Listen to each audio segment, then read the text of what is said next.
Recuerda que puedes escuchar este audio horas antes de su estreno y sin publicidad suscribiéndote en cesarvidal.tv.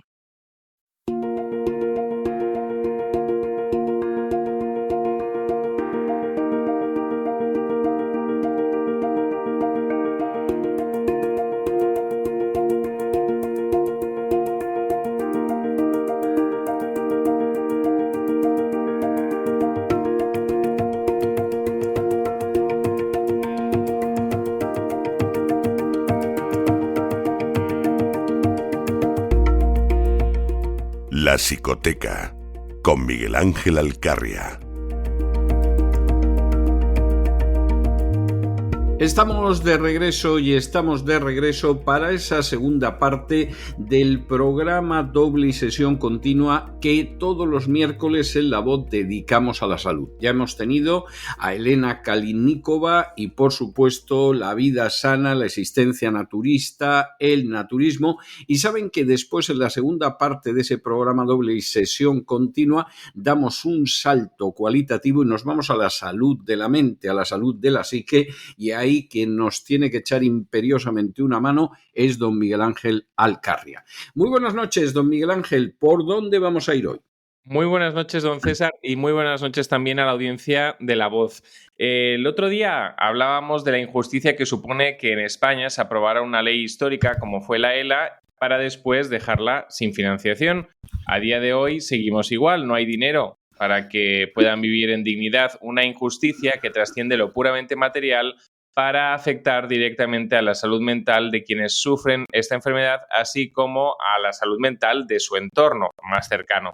Algo que, sin rodeos, podemos tildar de abuso institucional, porque cuando el gobierno genera expectativa de alivio, dignidad, de apoyo, además hace todo ese alarde y postureo ante los medios de comunicación y luego no cumple con esas expectativas creadas, esa negligencia de la que hablamos también es una forma de abuso y maltrato.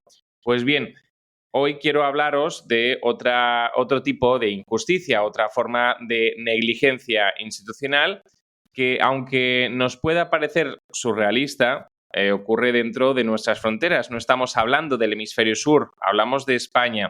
Una tragedia que esta vez no afecta a personas enfermas, pero que sin estar enfermas no dejan de revestir máxima vulnerabilidad. Hablamos de los menores, los niños y adolescentes de nuestro país. Tragedia por la que, como sociedad, jamás deberíamos dejar de levantar la voz y de manifestarnos. Las calles deberían llenarse tan solo por esta situación. En la psicoteca de hoy vamos a hablar acerca de qué está pasando en España con los menores tutelados, un tema que entraña injusticia, negligencia, abandono institucional y en algunos casos hasta corrupción, abuso y encubrimiento.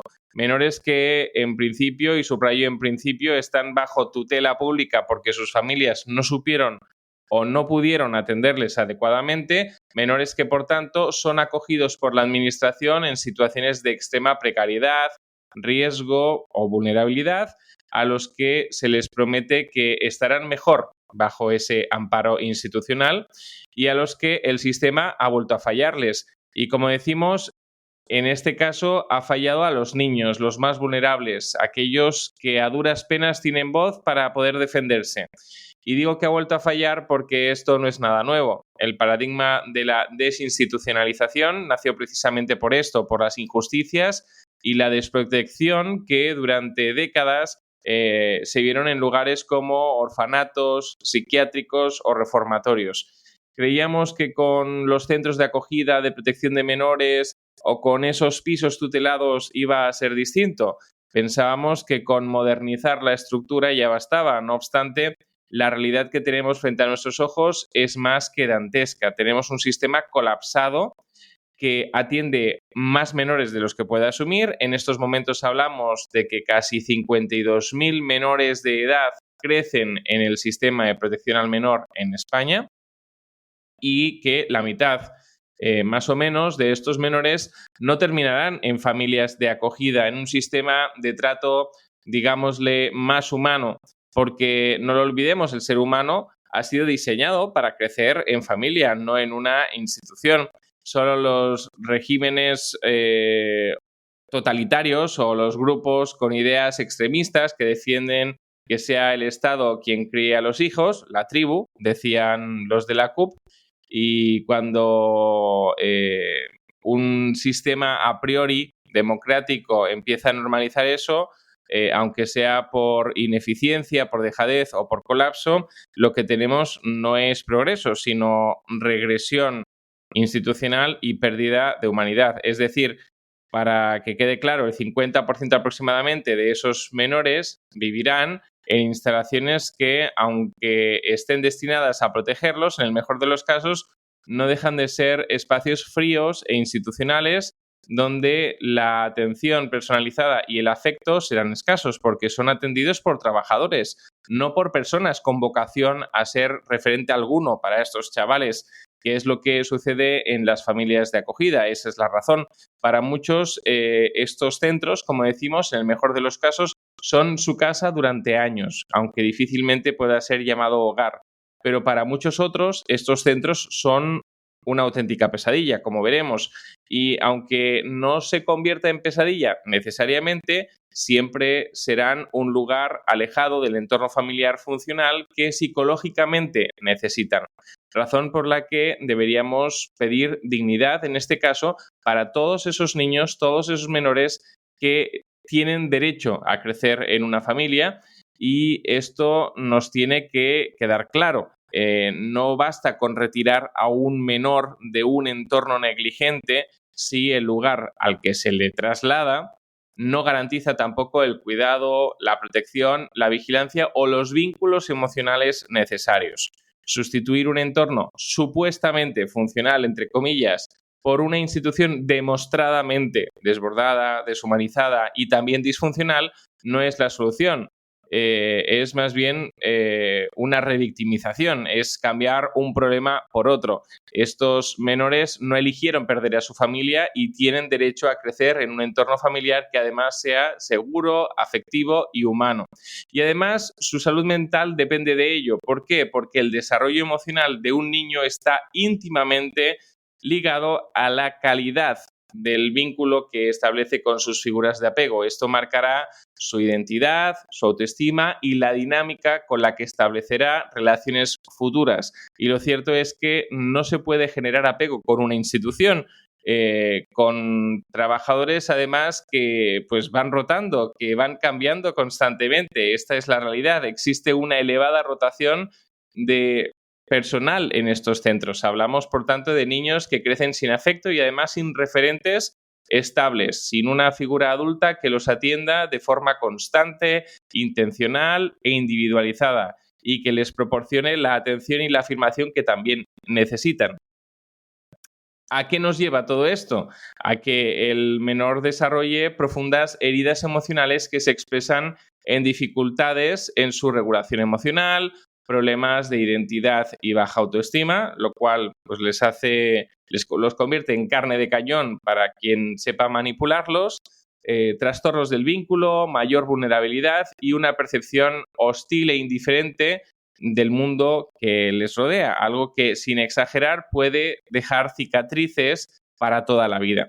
¿Por qué? Pues porque han sido abandonados o maltratados al menos doblemente, ¿no? Primero se supone que en esa familia de referencia, por eso se les saca de esa familia, y después por la propia institución, por su propia frialdad, de su inherente frialdad.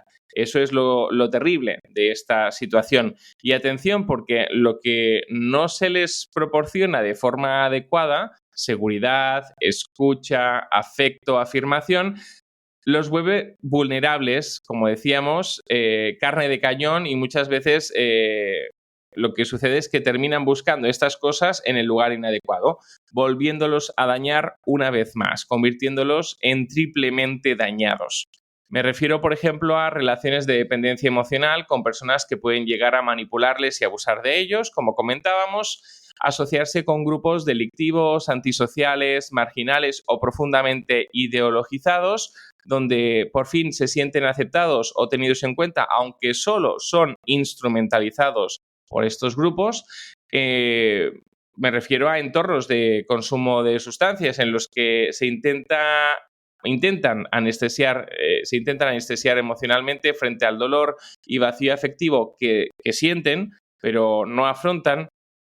Y en el peor de los casos también me refiero a la participación en redes de explotación sexual y laboral, donde su vulnerabilidad es utilizada para beneficio ajeno, aunque ellos puedan recibir una pequeña compensación por ello como una forma de chantaje, ¿no? Algunos incluso cobran o reciben regalos por hacerlo, por dejarse abusar. Por tanto, hay un pequeño chantaje en cuanto al silencio que deben mantener. Es decir, volviendo a la idea, el abandono emocional propio inherente de la institución los convierte en presa fácil para los depredadores. Y lo que el Estado no supo proteger en su momento se convierte en una oportunidad que otros aprovechan en beneficio propio, dañando la infancia, una vez más, de estos menores. Más de 1.000 menores tutelados han denunciado abusos sexuales en los últimos años en nuestro país. Hablamos de abusos sexuales, ¿eh? No perdamos el dato. Y hablamos además de una cifra verdaderamente escalofriante. Menores que han tenido que pasar por el mayor horror de sus vidas, no ser tratados adecuadamente en sus hogares, no ser tratados o vigilados adecuadamente en esos centros y, por último, para arrebatar el asunto, pues estando bajo la tutela del Estado, una tutela que ha sido de todas ineficaz, han tenido que sufrir abusos sexuales por parte de terceros. Sobre el papel estuvieron bien esas declaraciones, convenciones a favor de los derechos del niño, en los que se decía que todos los menores tenían derecho a ser protegidos, cuidados, a vivir en entornos seguros y a desarrollarse integralmente en ambientes afectivos y libres de violencia o riesgo alguno. Pero la realidad es muy distinta. Seguimos, en el mejor de los casos, cuando no se producen estos abusos, anclados en los años 60, en los que la institucionalización era la norma y en muchos casos el afecto era considerado un lujo. La diferencia es que ahora pues damos una imagen de sociedad evolucionada, cuando lo que estamos es realmente ante una sociedad autoindulgente que permite situaciones tan horrendas como el abuso. Una sociedad que involuciona por las injusticias que permite e involuciona también por la falta de implicación en temas tan cruciales como este, la falta de implicación de su sociedad, o sea, que parece que no responde, que no está alarmada por lo que está sucediendo. Que no estemos en las calles, por tanto, manifestándonos por esto, habla mucho de nuestra moral como sociedad. Como sociedad deberíamos mantener una posición de tolerancia cero frente a este tipo de situaciones y tanto más cuando ocurren en una situación de supuesta tutela y cuidado por parte del Estado. Un Estado que, recordemos, en principio somos todos, por tanto, todos nos tenemos que sentir responsables de alguna forma por lo que les está sucediendo a estos menores. No estamos hablando de hechos aislados, sino de un patrón de negligencia sostenido al menos durante estos últimos años y que salpica toda la geografía de nuestro país. Hablamos de 1.000 denuncias que sabemos que además es la punta del iceberg. Y es que en España la infradenuncia es una realidad. Tenemos una gran cifra negra, ¿no? Según las estadísticas, solo en población general, no nos referimos a población tutelada, en población general solo se denuncian el 15% de los casos de abuso sexual infantil. Y eso contando muchas veces con padres, con referentes que están ahí y que en cuanto se enteran los defienden, ¿no? Lo que sucede en entornos tutelados, pues no tenemos ni idea, no tenemos cifras. Nadie conoce esa gran cifra negra, seguro que gran, esa cifra. Debe ser una cifra escandalosa. Solo conocemos los titulares. ¿Y cuál más escandaloso? Por ejemplo, el escándalo de Mallorca. Año 2019-2020 salió a la luz una red de explotación sexual de menores tuteladas con denuncias de prostitución, tráfico y violaciones grupales. Al menos 16 menores habrían sido prostituidas en Mallorca. Sus abusadores contactaban con ellas a través de diferentes medios, aplicaciones, entre ellas Instagram. Cuidado, padres, no nos cansaremos de poner la alerta sobre lo que es el mundo de las pantallas, les hacían llegar promesas de ropa, dinero, drogas y después se les facilitaba el contacto con adultos. El escándalo de Madrid. En 2022 se destapó una red de explotación sexual de niñas adolescentes, algunas de ellas bajo la tutela de la Comunidad de Madrid, menores que fueron captadas mediante promesas afectivas. Los agresores se hacían pasar por novios, les hacían creer que eran sus novios o las captaban directamente ofreciéndoles dinero, teléfonos móviles, incluso droga, lo que aseguraba una dependencia emocional de la víctima. Cualquiera de esos métodos les permitía controlar a la víctima para luego terminar drogándolas y explotándolas sexualmente. El modus operandi, por tanto, se repite. O como, por ejemplo, el caso de Navarra, donde hubo 49 casos de denunciantes menores tutelados por el gobierno foral desde 2019 que denunciaron abusos sexuales. 49 denunciantes puede a lo mejor parecer un número menor, pero si tenemos en cuenta que la población tutelada en la región ronda los poco más de 600 tutelados, ya la cosa cambia. Es una cifra realmente alarmante. Hablamos de que esos 49 casos representan un 8% aproximadamente del total de población tutelada. Es una salvajada. Una salvajada. O sea, sinceramente, son unas proporciones, no voy a decir que tercermundistas, porque no tengo claro que en el tercer mundo se llegue a eso. Claro, si pasamos esta proporción a toda la población tutelada del país, teniendo a lo mejor como referente, como que esta proporción se pudiera repetir en otras regiones, en otros escenarios, pues estamos hablando seguramente de una cifra escandalosa. Y si esta es la punta del iceberg, pues ¿cómo será el iceberg, no? Cada uno de estos casos pone de relieve la vulnerabilidad del sistema, la falta de supervisión efectiva por parte de la administración y después la falta de respuesta también efectiva por parte de las instituciones que lo que hacen es parchear pero no reformar de forma integral todo este sistema. Eso por un lado y por otro no son suficientemente contundentes a la hora de hacer justicia. Recordemos que hablamos de menores que estaban tutelados por revestir carácter de vulnerabilidad, sin redes de apoyo, por su edad, sin las herramientas necesarias para defenderse, que terminan por las propias deficiencias del sistema, como hemos explicado antes, siendo presa fácil de la corrupción y el abuso. Buscan fuera aquello de lo que carecen dentro, eso les pone en riesgo, y es que la institucionalización ha demostrado no ser un método eficaz en la protección de estos menores. Y si si no que se lo digan a Cataluña, que ya pues no hablamos de iceberg, o sea, yo ya no sé cómo calificar lo que ha estado pasando en Cataluña estos últimos años. Si alguno piensa que se trata solo de casos aislados, es que no tiene ni idea de lo que ha pasado en Cataluña estos últimos años. No son casos aislados, pero es que yo me atrevería a decir... El caso de Cataluña a lo mejor puedes decir que es especialmente escandaloso también porque ha salido a la luz, ¿no? Uh-huh. Pero no son casos aislados y no son casos aislados en ninguna parte de España. O sea, es más, da hasta la sensación de que existe un patrón que se sigue en todas partes. ¿Qué es lo más peligroso de todo esto? Si pensamos en un patrón, lo que tenemos que pensar es entonces en la corrupción institucionalizada, ¿no? Yo no tengo ninguna duda de que es así. O sea, me gustaría decirle otra cosa, ¿eh? O sea, me gustaría decirle, hombre, pues son abusos, se ha producido, etcétera, etcétera, pero no es algo generalizado, no es sistémico. Yo personalmente, a estas alturas de la película, estoy convencido de que es algo sistemático.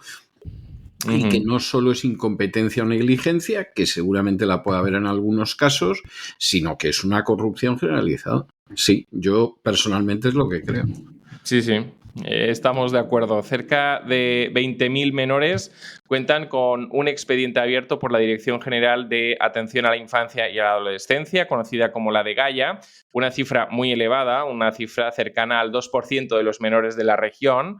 De esos 20.000, casi 9.000 tienen una medida de protección activa y más de 5.000 viven en centros residenciales. Centros que, como decíamos antes, están saturados y presentan una altísima rotación de trabajadores.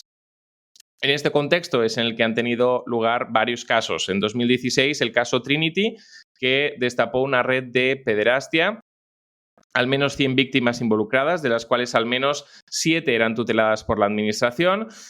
Respuesta institucional, pues bueno, se creó la figura institucional del delegado de protección contra la victimización, una figura que debía estar presente en cada centro como si fuera un experto en prevención de riesgos laborales, por así decirlo, y que con formación especializada debía estar preparado para detectar casos y atender casos de esta índole. ¿Fue suficiente esta medida? No, y a las pruebas nos remitimos. Hoy hablamos del caso Damocles, una trama de abusos sexuales a menores tutelados liderados por un simple electricista de 45 años, de nombre Teófilo, muy amigo de Dios no era, es en principio lo que significa su nombre, pero no. Hablamos de una trama que sería la responsable de grabar abusos a menores, difundirlos y compartirlos con otros adultos que sabían perfectamente que se trataba de menores de edad. Hablamos de más de 250 vídeos, 2.000 conversaciones sexuales analizadas, una docena de víctimas menores de edad identificadas y 16 agresores adultos implicados. ¿Cómo se empezó a tirar de la manta? Pues una educadora de un centro de la Degaya, de un centro de menores tutelados, observó que una menor llevaba zapatillas nuevas, regalos caros, móviles. Algunos dirán que fue el sistema, ¿no? El que terminó funcionando, pero yo digo más bien que se trata de un caso entre muchísimos más. No fue el sistema, que es precario, ¿no?, el que se percató de la situación, sino una trabajadora con conciencia que supo observar lo que otros no vieron o no quisieron ver. Y todo esto, insisto, ocurrió mientras la menor estaba bajo la tutela de la Degaya, que incluso permitió legalmente que más tarde se fuera a vivir con un adulto de 25 años, pese a los informes que alertaban del riesgo que había con esta chica. Por tanto, estamos ante un sistema roto. Y también podemos seguir hablando, por ejemplo, del caso Izamar, una menor tutelada desde los 13 años que quedó embarazada a los 16. Nadie se dio cuenta, nadie lo detectó hasta el 7º mes. Sistema roto, recuerden. Hablamos de una menor que además posteriormente padeció depresión postparto, jamás fue acompañada emocionalmente de una forma adecuada y terminó perdiendo la custodia de su hija que a su vez años más tarde denunció abusos sexuales en el centro donde la reubicaron.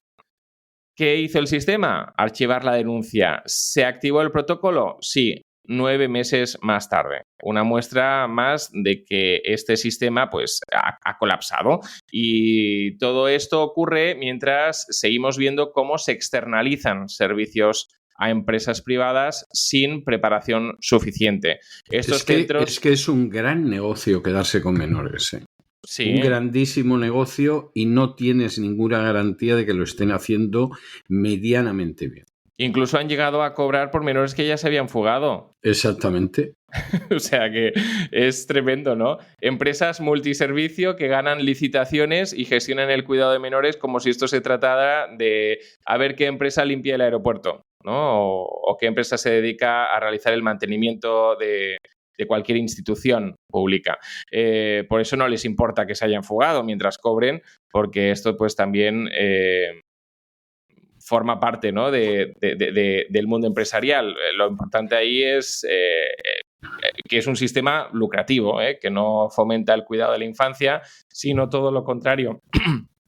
Entre 2019 y 2023, solo en Cataluña, 458 menores tutelados denunciaron abusos sexuales, de las cuales solo han terminado 50 de esas denuncias en condena, lo cual es muy curioso porque la mayoría de casos son archivados y no creo que lo sean por ser falsos. En el peor de los casos podríamos hablar de un máximo de 10% de denuncias falsas, lo que habría dejado más de 350 denuncias sin atender adecuadamente, lo que implica que la mayoría de las víctimas han sido revictimizadas por la administración, una administración que no previno y que tampoco supo intervenir cuando fue necesario.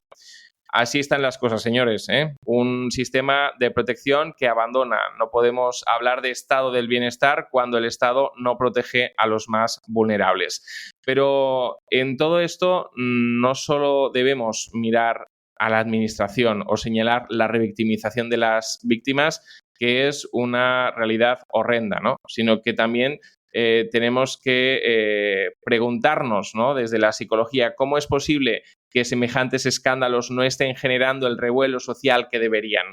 ¿Cómo puede ser que estos casos de explotación sexual infantil, bajo tutela del Estado, no estén en el centro del debate político, en los informativos, en los discursos de campaña en las calles, ¿no? La respuesta no es sencilla, psicológicamente hablando. Por un lado, la falta de respuesta social tiene que ver con la negación colectiva. Minimizamos aquello que nos queda lejos, que afecta a personas lejanas a nuestro entorno, o aquello que nos perturba demasiado pensar en ello, tanto así que hacemos que casi parezca que no exista. La sociedad prefiere invisibilizar esta realidad porque observarla bien requeriría una acción por parte de la sociedad. Pensar que cada una de estas víctimas podría ser un familiar, alguien cercano, nos exigiría hacer algo al respecto, aunque solo fuera salir a manifestarse. Muestra de esta negación la vemos en nuestro entorno al decir frases como no creo que sea para tanto, cuando las cifras, son objetivas. Los medios siempre exageran, o como yo no puedo hacer nada al respecto, bueno, pues como diciendo, pues esto está ahí, ¿no? Y como no puedo hacer nada al respecto, pues ¿para qué yo voy a prestar atención a esto que está sucediendo? Por otro lado, tenemos la desensibilización informativa y tiene que ver con la negligencia de la administración, una negligencia a la que nos estamos acostumbrando. La sobreexposición a noticias, no solo de violencia, sino también de corrupción, abuso o injusticia, genera una especie de anestesia colectiva, que es lo que está sucediendo con el Ejecutivo actual. Llámese trenes, llámese apagón, llámese abuso a menores o llámese saqueo a las arcas públicas, pues nos estamos acostumbrando. Nos hemos insensibilizado, nos hemos habituado a las noticias de corrupción, injusticia y abuso social. Y por último, también tenemos la falsa creencia en la infalibilidad del sistema democrático. Muchos creen que vivimos en un sistema garantista y que aunque falle el gobierno, quedará el Poder Judicial, que aunque falle el Poder Judicial, ya vendrá Europa a salvarnos, como si la justicia y la democracia no fueran valores que debieran seguir siendo defendidos cada día por absolutamente todos, porque verdaderamente lo que sucede es que pensamos en el sistema como un ente sobrenatural que siempre cuidará de nosotros. Habrán ustedes escuchado frases como esto en España no puede pasar, no pasará, o si pasa ya lo resolverán. Pues bien, esta falsa creencia genera pasividad moral, porque traslada la responsabilidad de todo a las instituciones, esas mismas instituciones que vez tras vez demuestran su ineficacia. Creemos que otros lo resolverán porque pues también es más cómodo, ¿no? Cada uno de estos factores explican por qué la gente, la sociedad, no se implica en este asunto y también por qué a su vez nuestros políticos no le dan la importancia que requiere este tema, a pesar de que hablamos de años de abusos y de falta de diligencia, algo que deberían pues ponernos la piel de gallina. De alguna forma, todos han mirado hacia otro lado. Son factores que explican, pero no justifican. Entendamos bien la situación. Estamos ante una negligencia institucional convertida en abuso. Es algo grave que no se puede justificar. Abuso institucional no es solo lo que hace daño, sino también lo que no se previene o lo que no se repara. Y aquí el Estado ha fallado en lo más elemental, en demostrar la debida diligencia para proteger a los más vulnerables, a los niños. Y cuando permite que menores se fuguen, cuando permite que se creen situaciones de riesgo para los menores, defendiendo la idea de que esos centros son centros de régimen abierto, que no se les puede vigilar demasiado tampoco. Cuando no activa los debidos protocolos de protección con la urgencia debida, cuando archiva denuncias sin investigar en profundidad, que es lo que estamos viendo en Cataluña, cuando no inspecciona debidamente esos centros, o peor aún, cuando entrega la gestión del cuidado de menores a empresas que priorizan la rentabilidad sobre el bienestar, no hablamos de errores puntuales, hablamos de abuso institucional estructural, ¿no? Abuso por omisión, abuso por abandono, abuso por indiferencia. Hemos institucionalizado el abuso, esa es la realidad. ¿Qué Estado o qué administración deja de poder garantizar el derecho básico de un niño a crecer en un entorno seguro, afectivo y protegido y se queda tan tranquilo? Y esto pues no puede esperar a la próxima reforma que hagan sobre el tema, pues porque las víctimas no tienen tiempo. Las víctimas de hoy son los adultos rotos del mañana, los que cargarán con heridas invisibles, con desconfianza crónica, con una autoestima resquebrajada, con una idea del mundo como un lugar hostil donde nadie cuida, donde nadie escucha y donde nadie responde. Por eso no basta con buenas intenciones ni con discursos bien redactados, como el que hemos visto hace poco por parte de la Generalitat de Cataluña. Hace falta valentía institucional para levantar la alfombra y limpiar. Hace falta responsabilidad social, levantarse ante tal injusticia y una ciudadanía despierta que pueda ver esta injusticia sin filtros, ¿no? No romanticemos o no hagamos más bonito lo que es realmente horroroso. Debemos reconocer que la institucionalización no es una solución real. Solo en Cataluña, de todos los centros que hay, solo 11 están gestionados directamente por la Generalitat. El resto lo gestionan entidades, empresas privadas, fundaciones que reciben financiación pública. Empresas que ofrecen, además, claro, porque hay que sacar rentabilidad, ofrecen sueldos bajos, horarios imposibles y que expone a sus empleados a agresiones frecuentes. Tal es la situación que la mitad de ellos busca otro empleo. ¿Qué tipo de vínculo puede el menor construir en un entorno así? El gobierno dice que en 2026 ya no habrá menores de 6 años en centros residenciales y que en 2031 ya no habrá ningún menor de 10 años. ¿Será posible? Pues la realidad es que no lo creo. De hecho, ahí siguen y tan solo queda un año para que se cumpla ese primer plazo que acabamos de mencionar. Ahí siguen en manos de profesionales desbordados, sin recursos y sin un acompañamiento emocional adecuado. ¿Qué soluciones verdaderas tenemos a nuestro alcance como sociedad? En primer lugar, la solución yo creo que pasaría por apoyar a la familia de origen con todo lo necesario para poder ser ese lugar de crecimiento seguro.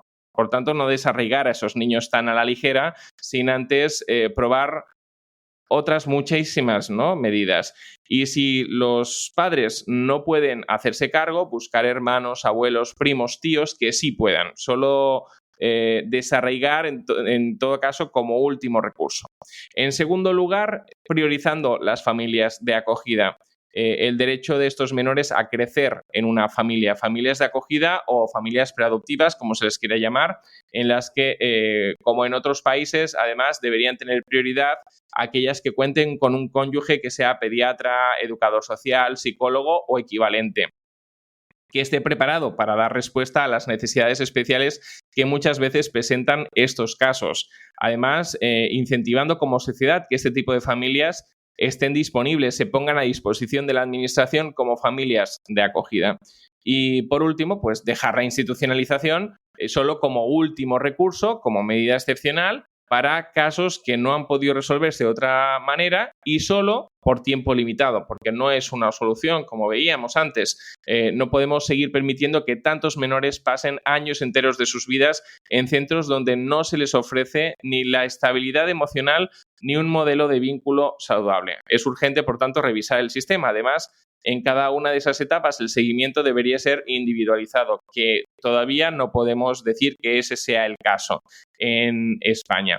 Es necesario que defendamos a aquellos que no tienen voz. Más de 5 millones de niños siguen hoy viviendo en instituciones estatales en todo el mundo, sin familia, sin red de apoyo, sin herramientas emocionales para defenderse y ante las carencias de todo esto produce, pues están en una clara situación de riesgo.